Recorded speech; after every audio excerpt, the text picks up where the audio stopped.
Portos de Santa Catarina entre os mais eficientes do país. Estado tem 20% do volume nacional. Emergência na saúde catarinense. Estado registra aumento de casos graves de gripe e acende alerta para vacinação. Paraná tem melhor índice de previdência do país. Tensão no Oriente Médio.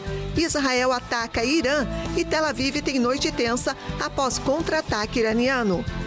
Donald Trump declara à Fox News que é avisado sobre ataques de Israel, mas os Estados Unidos negam envolvimento. Inflação na Argentina chega a 1,5% em maio, menor dado mensal desde 2020. E você vai ver ainda, Cruzeiro e Bragantino tropeçam no Brasileirão e deixam escapar liderança do Campeonato Nacional. Essas e outras notícias a partir de agora no Pix News.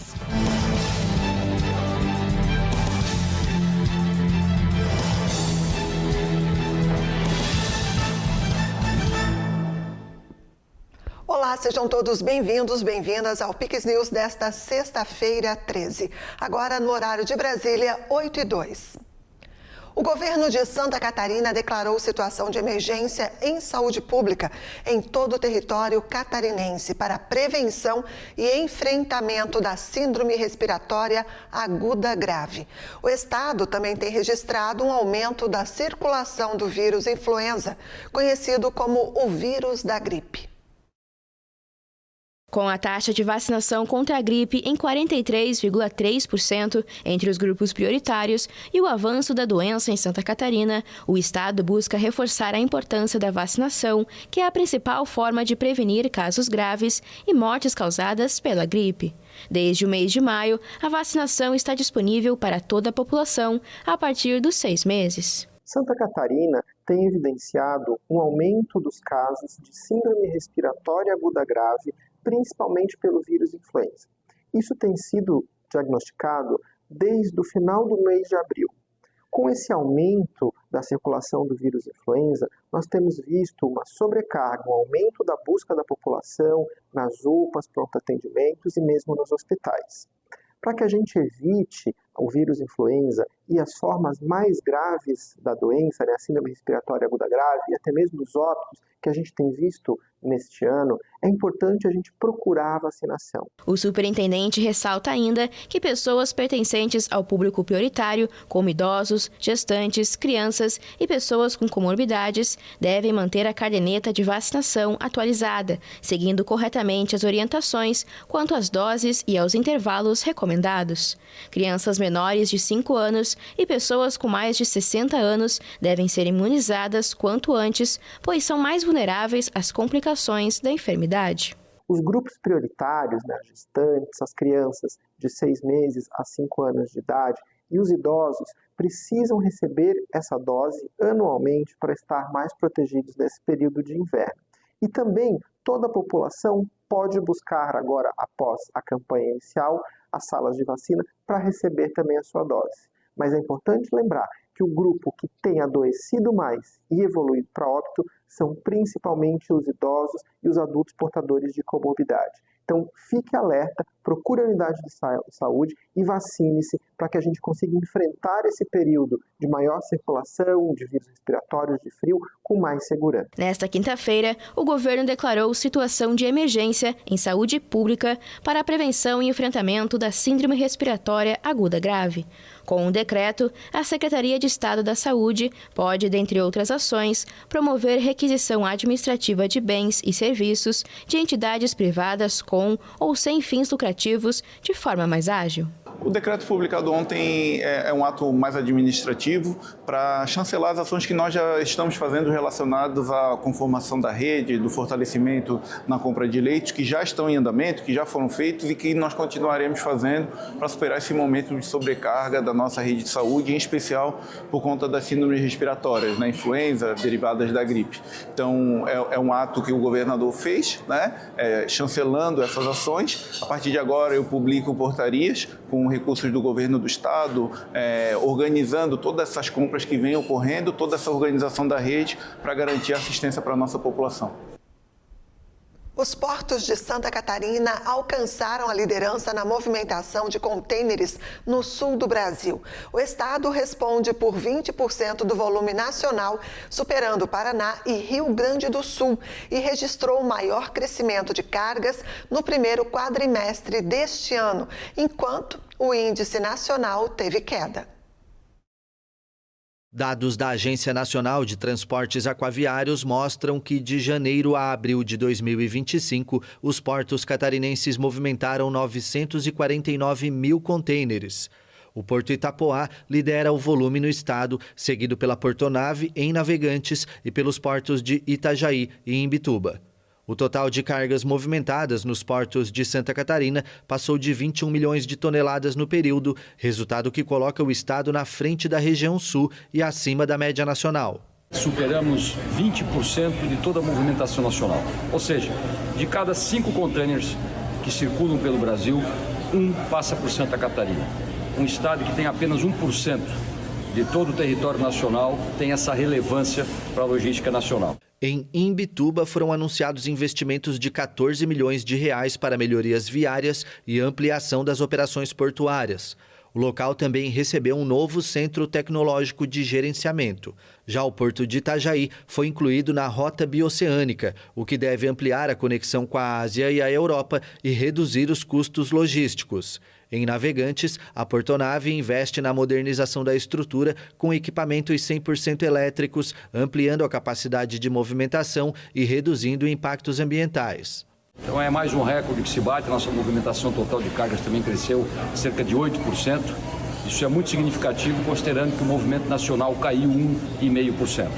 Portanto, seguir trabalhando, seguir essa relação público-privada que dá tão certo em Santa Catarina, para que a gente possa, através da logística, melhorar cada vez mais o desenvolvimento socioeconômico de Santa Catarina. O Porto Itapoá, um dos que mais crescem no país, inaugurou uma nova etapa de expansão com investimentos superiores a 800 milhões de reais e mantém planos para novos aportes. Além de avanços operacionais, o terminal investe em sustentabilidade e possui a maior frota de caminhões elétricos do Brasil. A Polícia Civil do Paraná descobriu em Curitiba um galpão que funcionava para armazenar peças de veículos furtados. Nós recebemos informações acerca de um veículo que havia sido furtado no dia 6 de junho desse ano, né? Cerca de uma semana, que esse veículo poderia estar sendo desmontado, desmanchado nesse endereço que nós estamos aqui agora. Então, em razão dessa informação, nós realizamos diligências aqui na região, procurando locais compatíveis ali com a prática de desmonte de veículos. Chegamos até esse ambiente, que é um galpão, que estava fechado. Conseguimos analisar ali pelas janelas que se tratava de um galpão com diversas peças de veículos já desmontados. Acessando esse ambiente, nós verificamos que o veículo, de fato, que nós procurávamos estava ali já desmontado, o veículo que foi furtado. E da análise ali do conteúdo desse imóvel, haviam vários veículos ali já desmontados, alguns com alerta de furto recentes aqui na cidade de Curitiba. Também as peças são de anos modelos compatíveis com vários delitos de furto ocorrido recentemente aqui em Curitiba. Cerca de 3 a 4 cômodos ali repletos de peças, nós ainda não conseguimos identificar todos os veículos, mas nós estimamos que acima de 30 veículos desmontados estão aqui nesse imóvel. Todos esses veículos ali têm a estrutura adequada ali, então são veículos novos, anos modelos novos, sem sinais de sinistro, de ranhura, de batidas, o que seria da atividade normal do desmonte de veículo lícito, legal. Então, o que aparentemente ele caracteriza que são veículos oriundos de ilícitos, em sua maioria. Há 3 anos consecutivos, o Paraná recebe nota máxima no Índice de Situação Previdenciária, o ISP. O estado é um dos poucos que conquistaram essa posição no último levantamento divulgado pelo Ministério da Previdência Social. Hoje, a realidade do regime próprio de previdência social do Paraná é muito diferente do encontrado 6 anos atrás. Em 2019, a nota do Paraná, dentre uma graduação de A a D, sendo A o nível mais elevado e o D o mais baixo, era justamente a pior delas. A cada ano, a Previdência Estadual, administrada pela Paraná Previdência, subiu 1 grau, passando para a nota C em 2020, B em 2021, até alcançar a nota máxima em 2022, o o índice de excelência que tem se mantido até o momento. Apenas Amazonas e Mato Grosso compartilham o mesmo patamar do Paraná. O Paraná, ele criou condições para que a previdência do estado do Paraná fosse sustentável ao longo do tempo. Acho que a maior preocupação do governador Ratinho Júnior, e isso eu lembro quando eu assumi a Paraná Previdência, foi a recomendação de uma gestão técnica. Então, que houvesse todo o empenho para que efetivamente tivesse uma gestão técnica na Paraná Previdência, né? E isso nós conseguimos obter, né? Através da reforma da Previdência, através da construção de um plano de aplicação, de um plano que permitisse, que suprisse as necessidades da Paraná Previdência para atender seus compromissos, mas que fosse suficiente para o Estado do Paraná poder bancar esse plano de custeio. Isso é fundamental. Muitas vezes você cria um plano onde, eu preciso de X reais de dinheiro, mas o ente, o Estado, não tem condições de bancar. Então, nós tivemos que construir, por isso esse grupo de trabalho que construiu o nosso plano de custeio foi muito importante, que pegou quanto eu preciso e quanto o Estado pode pagar. E chegamos a um consenso. Com exceção do indicador de suficiência financeira, que recebeu nota B, o Paraná registrou nota máxima em todos os demais quesitos avaliados, como os indicadores relativos à regularidade, envio de informações, gestão, acumulação de recursos, cobertura previdenciária, reforma RPPS e vigência do regime de previdência complementar. Todos esses quesitos formam o índice de situação previdenciária.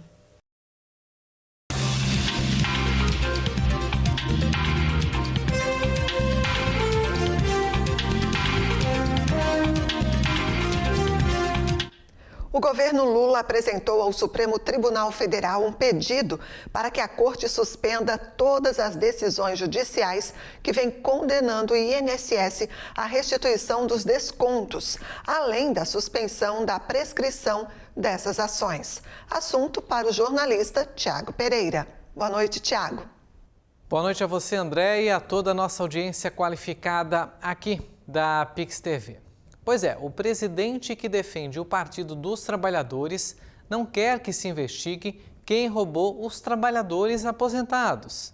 Sim, ao invés de pedirem agilidade, como o Supremo fez com as investigações sobre o 8 de janeiro e agora está fazendo com o suposto golpe de Estado, o governo pede a suspensão e até mesmo a prescrição das ações envolvendo o roubo dos aposentados, alegando que é para poder fazer a devolução dos recursos de forma mais rápida aos aposentados. Tá, a gente até poderia acreditar se esse não fosse um governo defensor das entidades sindicais, entidades essas alvos da investigação, pois estas se beneficiaram do dinheiro ilícito. Além disso, não se vê a agilidade em prisões preventivas dos dirigentes, líderes e pseudos presidentes dessas entidades. Eles têm nome, CPF, endereço e estão livres, leves, soltos. Estranho, pois em outros casos a nossa Justiça e o Supremo referendam prisões preventivas que se transformam praticamente em penas de prisão, pois de preventivas não tem nada e os suspeitos, sem até oferecer qualquer tipo de risco à população, seguem detidos. Há muita crítica da OAB sobre isso. Acha que é tudo? Então senta que lá vem mais. A Justiça Federal de São Paulo anulou um relatório de inteligência financeira elaborado pelo COAF a pedido da Polícia Federal em um dos inquéritos que investigam esses descontos bilionários fraudulentos do INSS.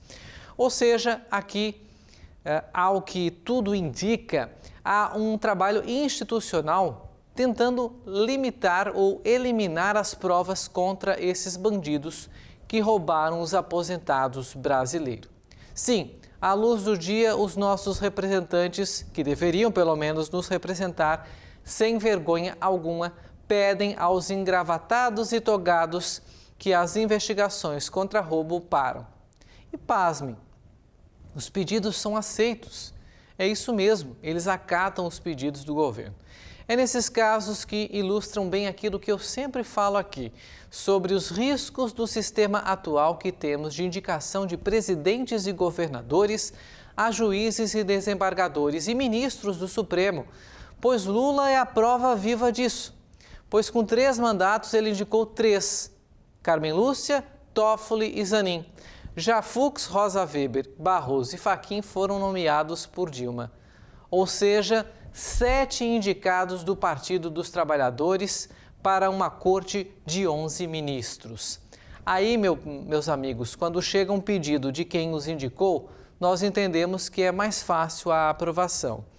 Algo não está certo nesse nosso sistema, precisa ser revisto. Só que aí que mora o problema. Eles é quem devem revisar, eles é quem devem organizar e aperfeiçoar. E há interesse deles em fazer isso? Claro que não. Por isso, a gente fica preocupado, esperando que algo, pelo menos algum dia, mude nesse país. Por hoje é só, André e audiência. Boa noite a todos e um excelente final de semana. Obrigada a você também, Tiago. Agora intervalo e você vai ver a seguir. Tensão no Oriente Médio. Israel ataca Irã. Em retaliação, Irã ataca Tel Aviv com mísseis. Uma história milagrosa em meio à tragédia. O único sobrevivente do acidente da Air India relata como se salvou. E ainda no futebol, Cruzeiro e Bragantino tropeçam no Brasileirão e deixam escapar liderança da competição. Voltamos em instantes.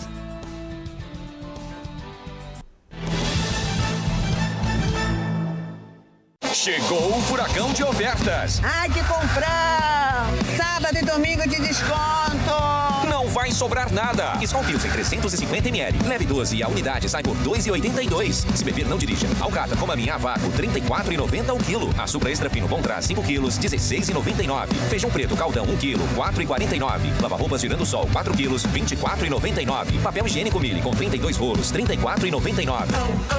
Melhor preço é no Comprão. Ai, que loucura!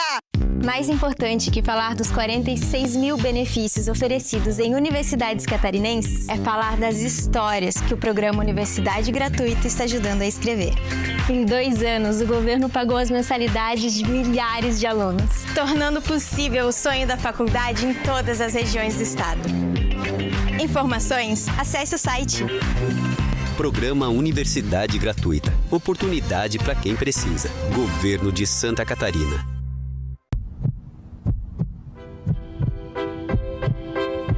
Vem aí a 25ª Quermesse de Garopaba, 25 anos da nossa história. De 18 a 22 de junho, venha prestigiar a maior e melhor festa da cidade.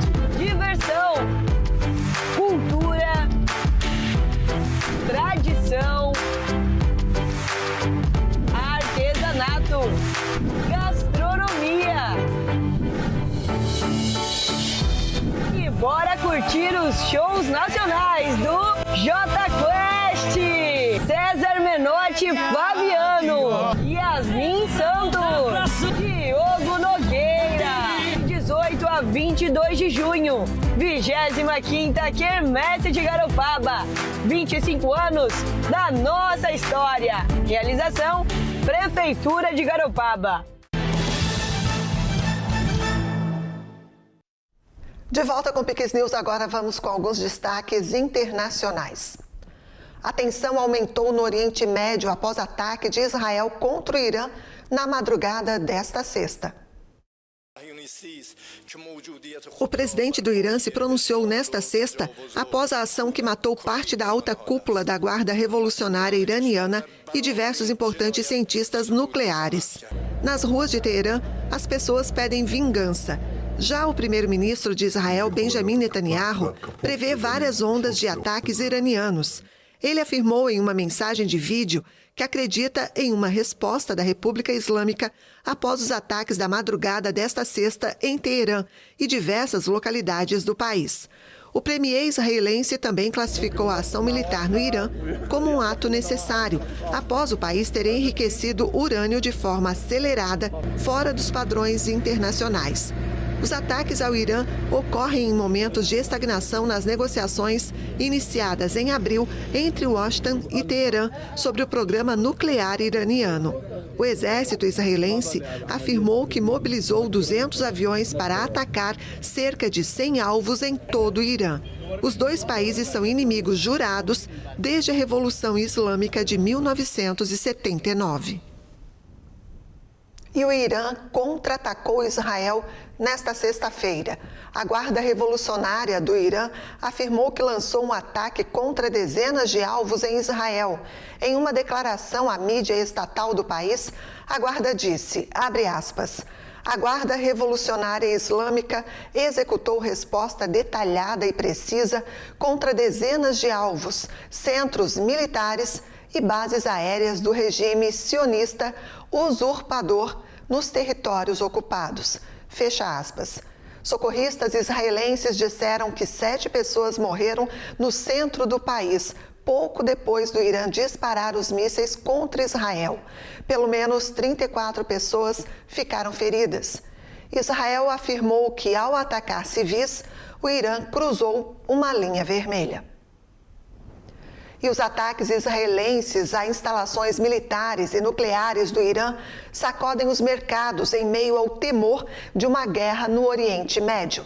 Os preços do petróleo e do ouro dispararam e as bolsas na Europa e na Ásia registraram baixas nesta sexta.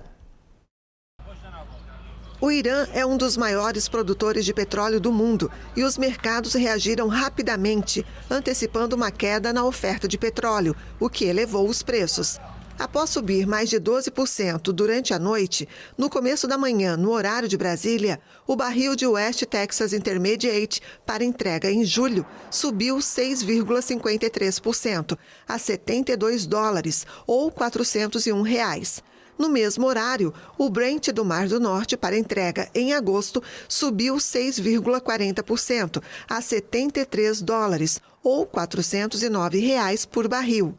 O temor de uma interrupção no transporte marítimo pelo Estreito de Hormuz também causa preocupação.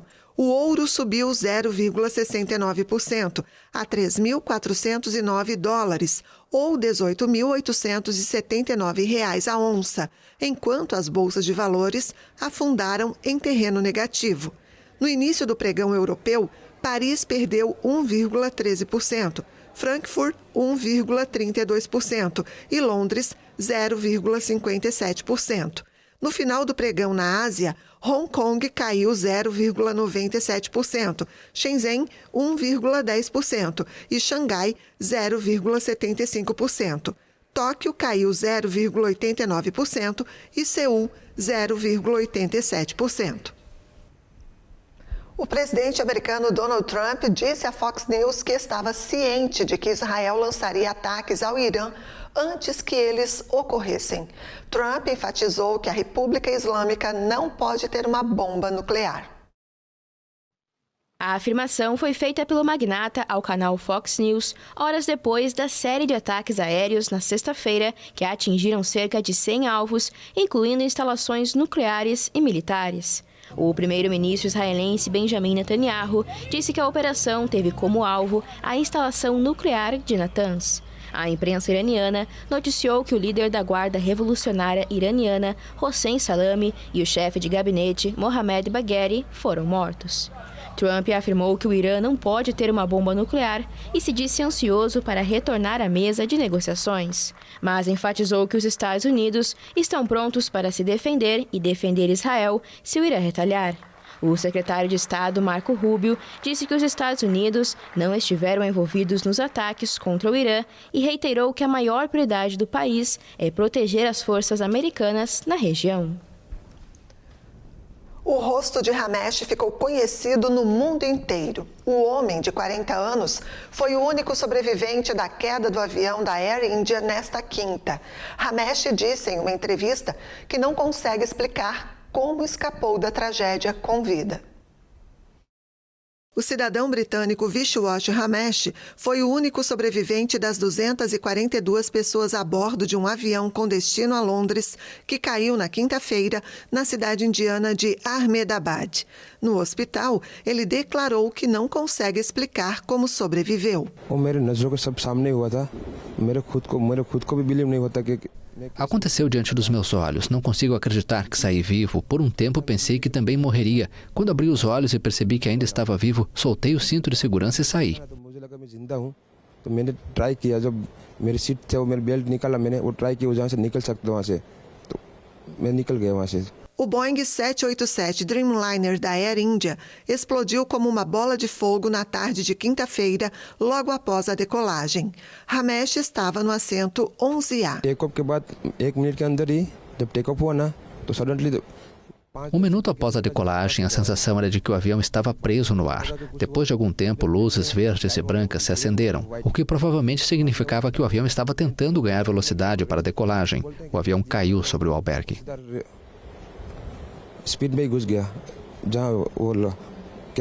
A família dele está dividida entre a alegria e a tristeza, já que o irmão de Ramesh também estava viajando no mesmo voo. Estamos felizes por Vishwas, mas, por outro lado, estamos com o coração partido por Ajay Ramesh. Naquele momento, estávamos tentando ligar para Ajay e estava chamando, mas ninguém atendia. Pensamos que ele estivesse vivo, mas depois de 3 horas a internet caiu. E depois disso, soubemos que o tínhamos perdido.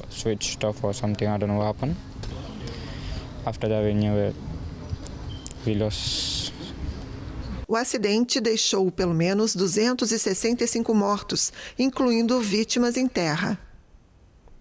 A inflação na Argentina foi de 1,5% em maio, segundo o Instituto Nacional de Estatísticas, o INDEC. Esse é o índice mensal mais baixo desde maio de 2020. Os preços ao consumidor aumentaram 1,5% em maio de 2025 em relação a abril e 43,5% interanual, destacou a instituição em um relatório que mostrou uma taxa dominada pelos preços dos alimentos e do transporte. O governo ultraliberal de Javier Milei comemorou o número, que atribuiu ao plano bem-sucedido de estabilização ortodoxa da equipe econômica. O Fundo Monetário Internacional qualificou como um passo importante as medidas adotadas pelo governo do presidente da Argentina para aumentar as reservas em dólares. Nesta semana, o país vizinho buscou empréstimos com bancos internacionais de 2 bilhões de dólares, com devolução no curto prazo para engrossar as reservas frente às exigências do FMI.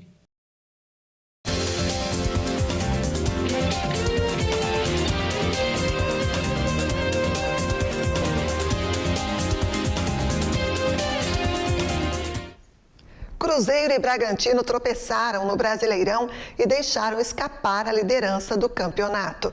Vinícius Pacheco está chegando e explica melhor essa história pra gente. Boa noite, Vini, bem-vindo. Boa noite, André. Boa noite a todos que nos acompanham aqui no Pix News. Pois é, tanto Cruzeiro quanto Bragantino tinham a oportunidade de assumir a liderança, pelo menos nessa pausa do campeonato, mas acabaram tropeçando. O Bragantino perdeu para o Bahia e o Cruzeiro ficou no empate com o Vitória. Mas antes da gente falar sobre esses jogos, a gente vai falar primeiro da dupla Grenal, que também entraram em campo, e o Internacional acabou terminando a noite na zona de rebaixamento. E é isso que a gente vai conferir agora, os gols da partida contra o Atlético Mineiro. O primeiro gol foi contra, do Vitão, cruzamento para a área, e ele lançou contra o próprio gol. E o segundo gol, já no finalzinho da partida, o Júnior Santos finalizou assim 2-0 para o Galo. O Internacional voltou para casa com resultado bem negativo e entrando na zona de rebaixamento. Já o Grêmio ficou no empate contra o Corinthians, jogando em Porto Alegre. O gol do Grêmio foi um golaço e a gente confere agora. O contra-ataque feito pelo Alisson partiu para cima da defesa do Corinthians e soltou para o Bright White limpar e chutar com a perna esquerda, fazendo golaço. E aí a gente vai ver por outro lance aí, ó. Bright White limpou e meteu no canto sem chances para o Hugo. E o Corinthians empatou com o Breno Bidon, mandando de fora da área, deixando tudo igual, 1-1, Corinthians e Grêmio. Já o Bragantino, que tinha a oportunidade de passar o Flamengo ou até mesmo o Cruzeiro, acabou perdendo para o Bahia.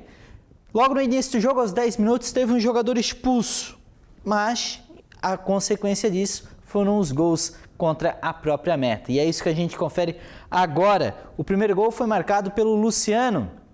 Boa troca de passes do Bahia e Luciano abriu o placar. O segundo gol foi do Guilherme.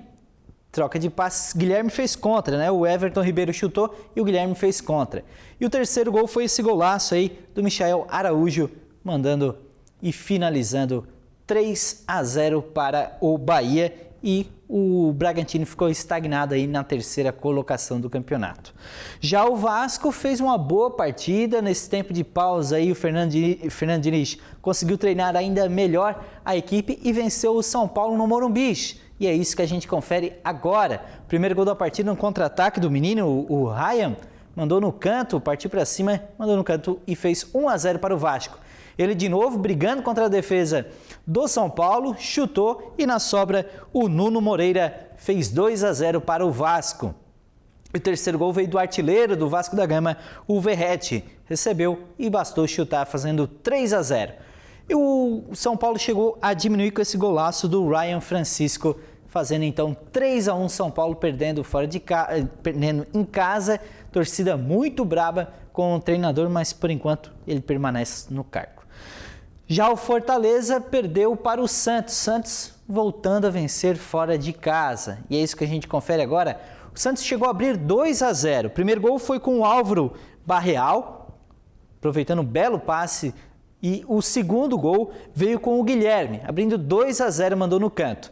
E o Fortaleza conseguiu até empatar. Primeiro gol, a marcação deste pênalti aí, toque de mão dentro da área. O juizão, com auxílio do VAR, marcou o pênalti. E o Iago Pikachu diminuiu o resultado, ficando 2-1. 3 minutos depois, o Fortaleza teve outro pênalti marcado, também em cima do Iago Pikachu.